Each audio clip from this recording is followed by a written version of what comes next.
Now, obviously, everyone wants to know about the bears. I mean, how close did you get to a bear? I mean, there were some scenes where you were really close, and it was really kind of, you know, heart-pounding stuff. I mean, how close were you?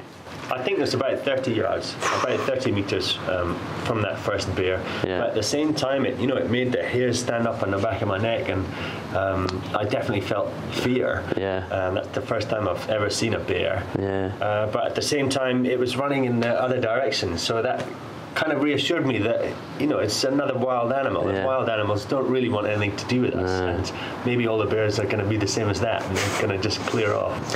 Have you found it tough adjusting back into society? Not at all. It's very easy. There's plenty of food and nice things. Yeah, anything I want. You can have anything you want in our normal society. Yeah. And now you're watching yourself on TV. You're alone when you did this adventure. Now millions of people are sharing your emotions. I mean, does that feel a bit strange that you're just all by yourself and now everyone knows how you feel? I don't know. It's uncomfortable watching it now for me. Yeah. You know, it reminds me very strongly about how hard it was and what I was dealing with. But other people watching it, I don't mind. I think I'm proud of what I did. You know, I tried my best, and I think I achieved something good, and the response has been amazing. So people watching it are inspired by this thing that I've done, and that's the best I could have hoped for. Yeah. What do you think your biggest fear was out there?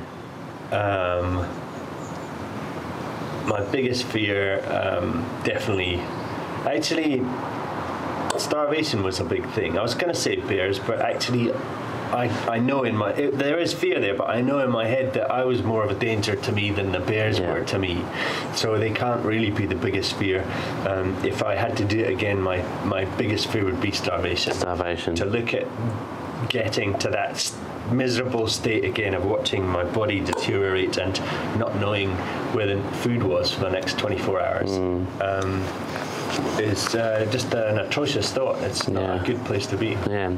Okay, Ed, everyone's been following you on Twitter and Facebook, and yesterday I asked a whole bunch of people on Facebook and Twitter some of their questions, what they want to ask you. These aren't my questions, but they wanted to know. Taking responsibility for these. No, I'm not. Fenil Felix asked, why did you leave the canoe behind?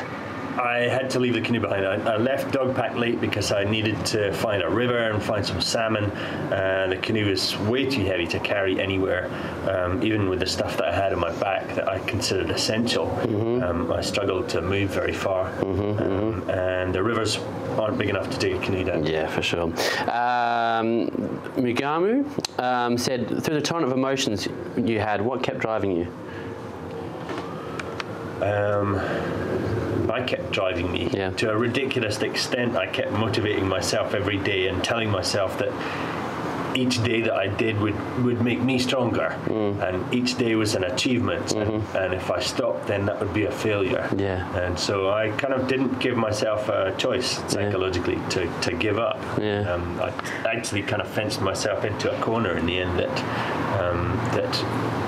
there was no way out apart from this sort of miserable admission that I'd failed completely and it was hopeless.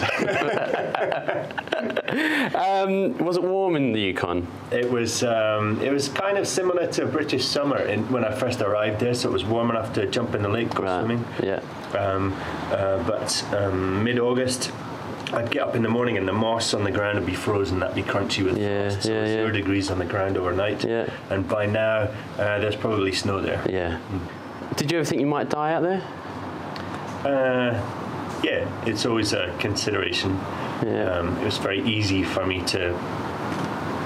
It was very easy for something to progress from making a small mistake to becoming a really serious situation. I realized quite a few times that I was just on the edge of that. If I just make a small mistake here, then I'm going to be in a real horrible survival situation. If I tripped and fell, for example, and hit my head, then there's no use in having a satellite phone or an emergency beacon or anything. It's going to be 24 hours before anybody can manage to get anywhere near me here to help me or rescue me.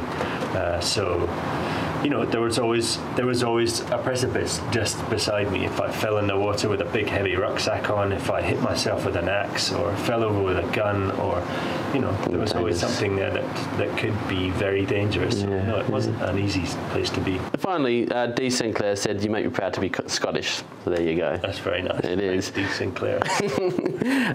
Listen, Ed, thank you very much. One last question though. Yeah. Would you do it again? Definitely. I definitely do it again. Yeah. And I might take more food, and I might take some friends with me. I'll come on, mate. Good. Cheers. Fantastic.